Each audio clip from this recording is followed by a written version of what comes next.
Oh, c'est pas que je vienne dire du mal des beaux-arts et de leur enseignement. Je trouve rien de plus essentiel. Donnez-moi le privilège d'écrire les chansons d'un peuple, et je serai bien au-dessus de celui qui fait les lois. Voici le précieux adage tout à méditer. Vous dites, le peuple a aucun goût, il aime que le faux, les ordures, ou qu'il aurait pris son goût. Pas à l'école, on l'apprend pas, on se désintéresse du goût, de l'enthousiasme, de la passion, des seules choses utiles dans la vie. On n'apprend rien à l'école que des sottises résonnantes, anémiantes, médiocrisantes, l'air de tourner con rabâcheur.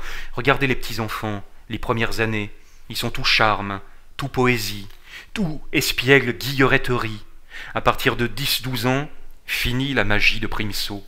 Muet, louche, sournois, buté, cancre, petit drôle plus approchable, assommant, pervers grimacier, garçon et fille, ragoteux, crispé, stupide, comme papa-maman.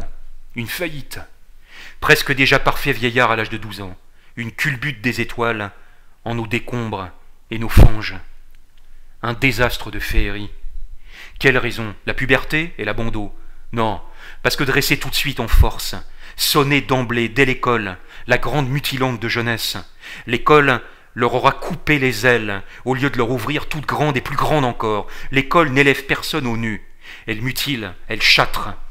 Elle ne crée pas des hommes ailés, des âmes qui dansent. Elle fabrique des sous-hommes rampants qui s'intéressent plus qu'à quatre pattes, de boutifs en égouts secrets, de boîtes à ordures en eau grasse. Ah, c'est vraiment le plus grand crime d'enfermer les enfants comme ça pendant des 5 et 10 années pour leur apprendre que des choses viles, des règles pour mieux s'ahurir, se trivialiser à toute force, s'utiliser l'enthousiasme aux choses qui s'achètent, se vendent, se mangent, se combinent, s'installent, dilatent, jubilent capital, qu'on roule avec, qu'on trafique, qu'on goupille, chignole, lamine, brase, en 100 enfers mécanisés, qu'on accumule dans des dépôts pour les refiler à bénéfice, à la grouillerie des brutes d'achat, quelle atroce farce! Saisir les enfants à leur jeu, les empêtrer minutieusement par examens impeccables de notions toujours plus utiles, tourner en plomb leur vif argent, leur river après les quatre pattes, que la bête gambade plus jamais, qu'elle reste prosaïque à toujours, fardée à hurler à mort, sous chape effroyable, à désirer toutes les guerres pour se dépêtrer comme elle peut d'une existence qui n'en est plus, qu'à une espèce de survie d'une joie trépassée depuis longtemps, enterrée toute vive à l'école. Parce que si ça doit continuer, notre existence pareille et même, telle qu'elle se déroule aujourd'hui sur cette boue ronde, je vois pas beaucoup à quoi ça rime. Des catastrophes comme distraction, des hécatombes comme dessert, ça peut encourager personne. On pourrait peut-être aviser, varier un peu nos usages, se demander par où ça pêche, à moins qu'on aime l'atrocité, les grands beaux-arts de catastrophe. C'est important les beaux-arts. C'est pas moi qu'on dirait du mal. C'est la manière de s'en servir, c'est là qu'est le hic. Ça serait peut-être même une façon de rénover de fond en comble l'Europe et ses tristes vilains penchants, de lui retrouver un petit peu une âme, une raison d'être, un enchantement, une gaieté surtout, c'est ça qui lui manque le plus, une gaieté pour commencer, puis une mélodie bien à elle, une ivresse, un enthousiasme, un racisme d'âme et de corps, qui serait l'ornement de la terre, la fontaine des plus hautes féeries. Ah nom de Dieu, il y en a besoin!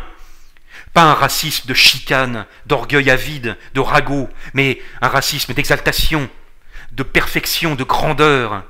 Nous crevons d'être sans légende, sans mystère, sans grandeur. Les cieux nous vomissent, nous périssons derrière boutique. Vous voulez retrouver l'entrain, la force créatrice? Alors première condition, rénover l'école, recréer l'école, pas qu'un petit peu, sans dessus-dessous.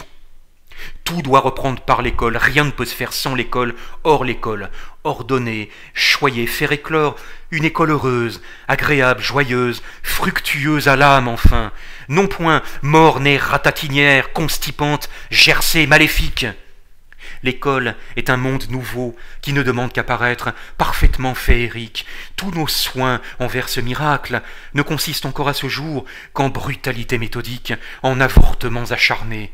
Le goût du public est tout faux, résolument faux. Il va vers le faux, le truqué, aussi droit, aussi certainement que le cochon va vers la truffe, d'instinct averti, infaillible, vers la fausse grandeur, la fausse force, la fausse grâce, la fausse vertu, la fausse pudeur, le faux bonhomme, le faux chef-d'œuvre, le tout faux sans se fatiguer.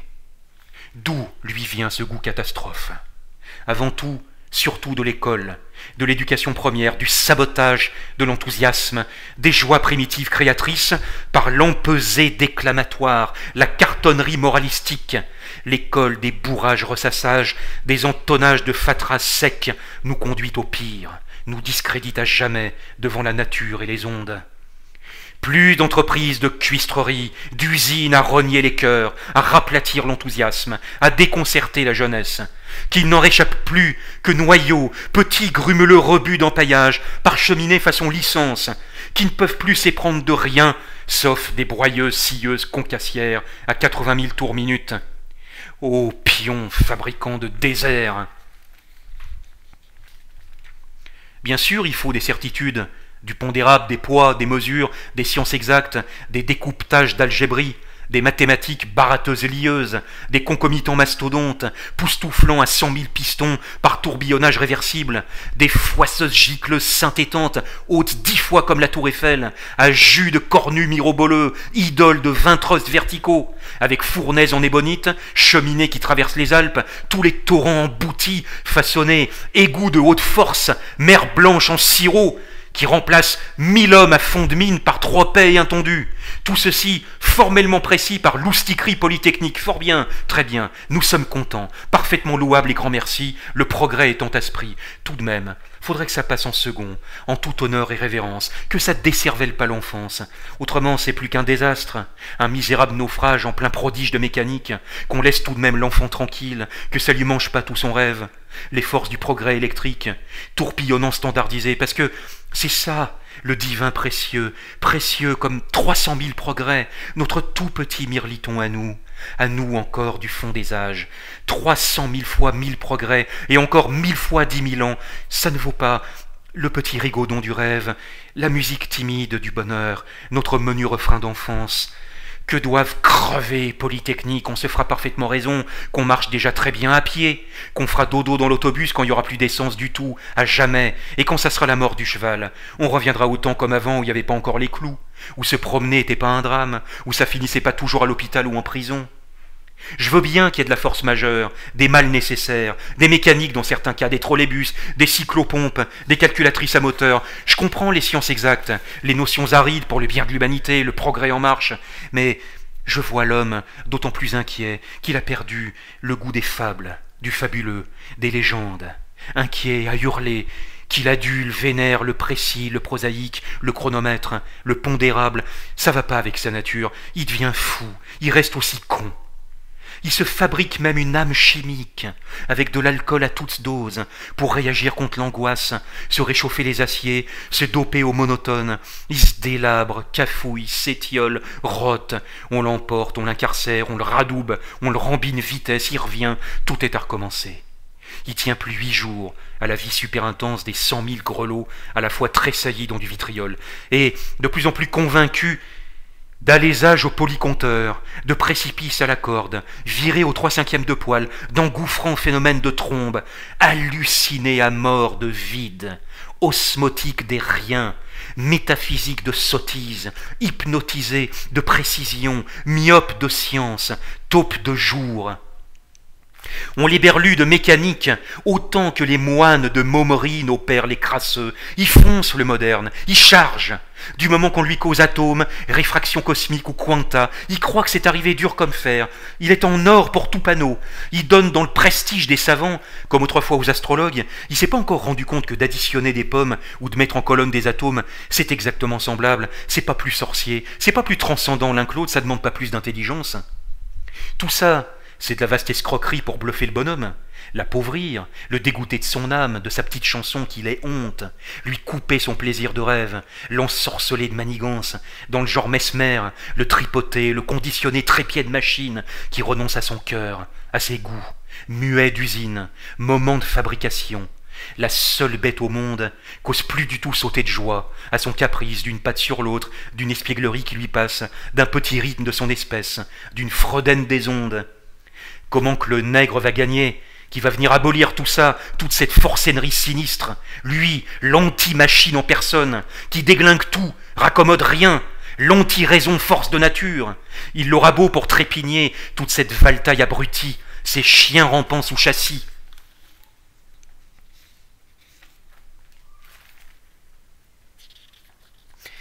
Regardons encore ces déjetés, ces accidentés permanents qui savent plus où donner de la tête. Comment on peut leur rendre une âme, une petite musique, un rythme, qui soit plus si fade comme ils sont, en honte au dernier tétard, tout fiévreux, râpeux de raison, ignoble à écouter, à voir, et infatués avec ça, d'être à bout de tout leur rouleau, si serres insipides, plus pauvres que l'âne, attelés plus bas au marché vide. Faudrait un Hercule convaincu et drôlement soufflé pour les arracher, ces lascars, à leur roboterie. Citoyens motorisés, puis citoyens bicyclettes, puis citoyens tout nus, pieds nus, la gueule de travers, mauvais coulisses, que faire pour eux? Pas grand-chose. Le traitement à l'école peut-être. Avant l'usine, le bureau, avant la fameuse orientation professionnelle, avant le pli irrémédiable, peut-être, tout doucement, par les beaux-arts. Pas à la manière de Maintenon, de Racine, les grandes indécences, hélas les temps ne sont plus.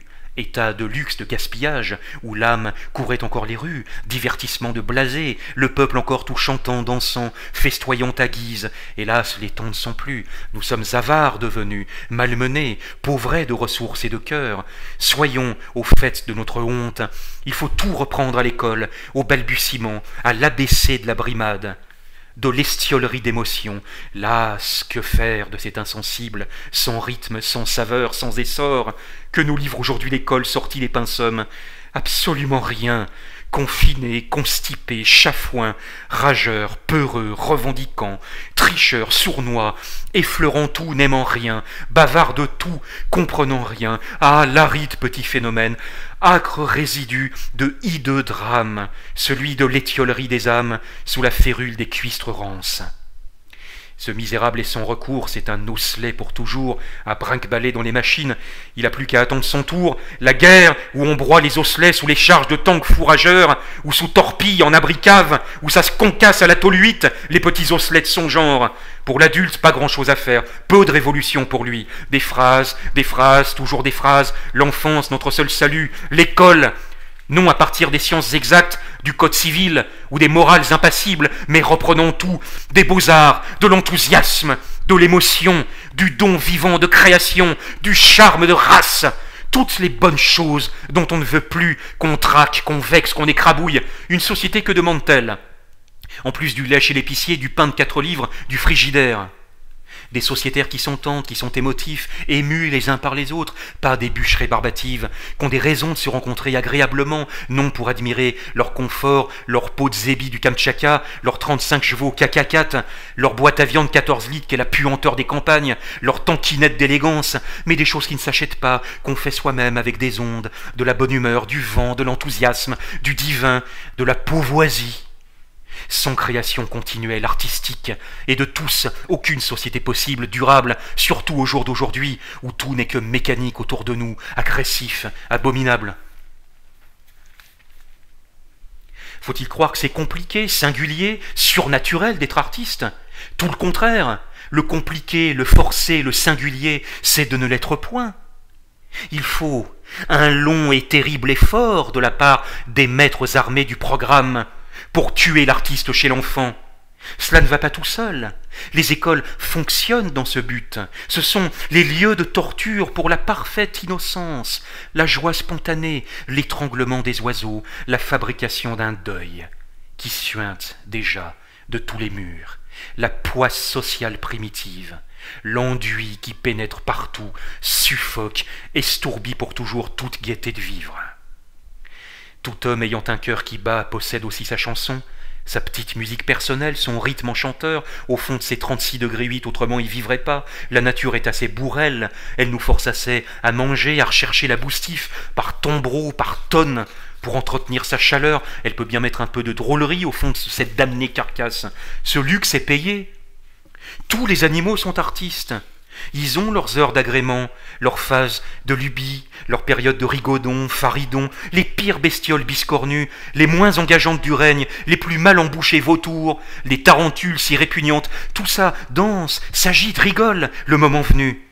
Les lézards aveugles, les morpions, les crotales furieux de venin, ils ont leurs moments spontanés d'improvisation, d'enchantement.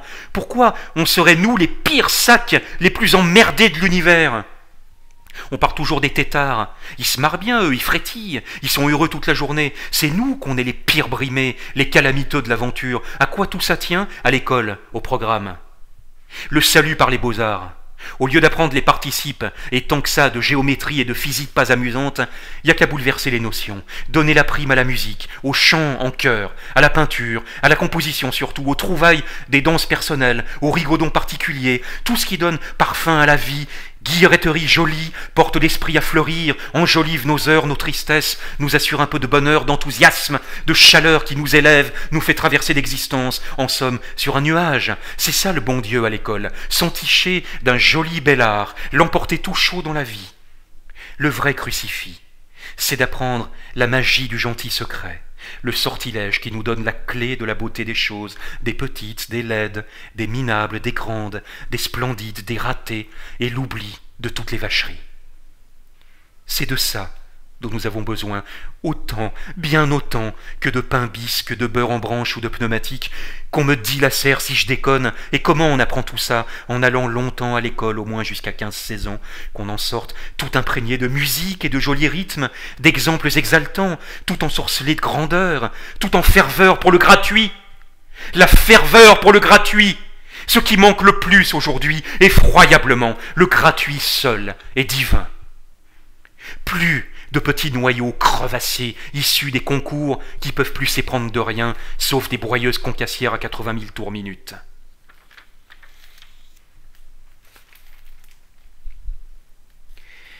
Une fois le cœur consacré au don de soi-même, la vie ne peut plus grand-chose sur votre belle heureuse humeur. C'est un genre de lampe d'Aladin qui trouve toujours de nouvelles joies en lieux les plus sombres. Ça s'arrange toujours plus ou moins, on ne foudroie pas un artiste.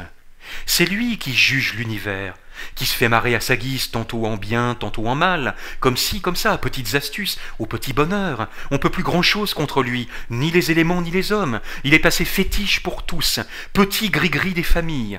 Si on réfléchit, c'est pas mal, rien qu'avec du souffle. Ça serait peut-être la fin des bisbilles, des jacasseries de sales cons, venimeux atroces, des ragotages diffamants, destructeurs de tout, de réapprendre à chanter ensemble en chœur et voguer d'eux-mêmes la main dans la main. L'enseignement de rénovation, quelle ampleur vous lui donnez? Toute! Par la danse, les sports, les beaux-arts, les choses utiles seulement secondes. La moitié du temps, dirons-nous, il suffit bien 10 années, les meilleures heures, les plus ardentes, dévolues à l'admiration, au culte des grands caractères, au culte de la perfection qui doit embraser l'âme humaine. Il faut réapprendre à créer, à deviner humblement, passionnément, aux sources du corps, aux accords plastiques, aux arts éléments, les secrets de danse et musique, la catalyse de toute grâce, de toute joie et la tendresse aux animaux, aux tout petits, aux insectes, à tout ce qui trébuche, vacille, s'affaire, échoue, dégringole, trimballe, rebondit, recommence de touffe en brin d'herbe et de brin d'herbe en azur, tout autour de notre aventure si précaire, si mal disposée. Que pense de nous la coccinelle? Voilà qui est intéressant. Point du tout ce que pense Roosevelt ou l'archevêque de Durham. Que le corps reprenne goût de vivre, retrouve son plaisir, son rythme, sa verve déchue, les enchantements de son essor, l'esprit suivra bien. L'esprit, c'est un corps parfait, une ligne mystique avant tout, le détour souple d'un geste, un message de l'âme. Mieux à surprendre, à recueillir au bond, à l'envol de danse que sous accablant grimoire, marmonnerie de texte, contexte, baffrerie d'analyse de poux, découpetage de cheveux en mille, spores assis, migraine, remigraine et la suite, à dégueuler ce noir bastringue, noir sur blanc, tripes et boyaux morfondus de gravité, d'horreurs apprises immangeables, titubants malheureux navrés de bibliothèque, enlisés, suffocants, affreux, sous glu de savoir, sous calcifiant amont de foisse culturelle. Ah, la pourceau de pataugerie. Ah, qu'ils sont morts à regarder, à secouer, à comprendre. Glués de la sorte, que voulez-vous qu'il en advienne? Sans elle, sans émoi, sans ferveur. Brutes ou goujats, mufles partout, sournois d'usine, cancres en boutique, ivrognes au labour, bêtes à cinéma, passifs partout, de plus en plus ennuyeux, ennuyés, croulants, accablés, en chacun délivrer l'artiste, lui rendre la clé du ciel. Pensons à l'école française. Que trouvons-nous ici, chez nous, de plus facile à faire revivre, d'immanent, au ras du sol? Parmi les dons, les cadences, les sourires un peu, les moins oubliés, le petit espoir, la flamèche, vacillante certes, fumeuse déjà, mais enfin... L'art ne connaît point de patrie. Quelle sottise, quel mensonge, quelle hérésie, quel dicton juif. L'art n'est que race et patrie. Voici le roc où construire. Roc et nuage en vérité, paysage d'âme. Que trouvons-nous en ce pays, des Flandres au Béarn, chansonniers et peintres, contrées de légère musique sans insister, peut-être une fraîcheur de danse, un chatoiement de gaieté au bord des palettes, et d'esprit en tout ceci, preste de verve et badinant, et puis doux et mélancolique, je veux bien, tout est merveille et m'enchante et chante qui m'élève du sol, de véritable nature des hommes qui sont nés de là, c'est le choix d'une fleur au jardin, nulle n'est méprisable, entre toutes nulle n'est vilaine, toutes ont leur parfum, point de mine mijaurée, tout est sacré de ces miracles, les plus infimes accents, 3 vers, 2 notes, un soupir, 2 cils, on peut tout recréer, les hommes, leur race et leur ferveur, penser leurs blessures, repartir vers des temps nouveaux, il faut retourner à l'école, ne plus la quitter de 20 ans, je voudrais que tous les maîtres fussent avant tout des artistes, non artistes cuistres à formule, abrutisseurs d'un genre nouveau, mais gens au cours du merveilleux, de l'art d'échauffer la vie, non la refroidir, de choyer les enthousiasmes, non les raplatir, l'enthousiasme, le Dieu en nous, au désir de la beauté, devant ses couleurs et harpes, hommes à recueillir les féeries qui prennent source à l'enfance. Si la France doit reprendre l'âme, cette âme jaillira de l'école, l'âme revenue naîtra légende, tout naturellement. Bien sûr, il faudra tout l'effort, ne point labeur ménager, tant de scrupules et 1000 soucis, d'applications merveilleuses, une fièvre, une ferveur, peu à l'ordinaire de nos jours, mais l'enfance n'est point chiche du divin entrain dès qu'elle approche des féeries, l'école doit devenir magique ou disparaître, bagne figé. L'enfance est magique. L'enfance tourne, amère et méchante. C'est elle qui nous condamne à mort. Nous y passerons. Il n'est que temps. Battons campagne. Croisons contre l'ogre. Tuons l'ogre. Et tout de suite, horribilus academus, l'ogre, brandisseur de programmes, étreigneur, dépeceur à vif, dévoreur de petits enfants.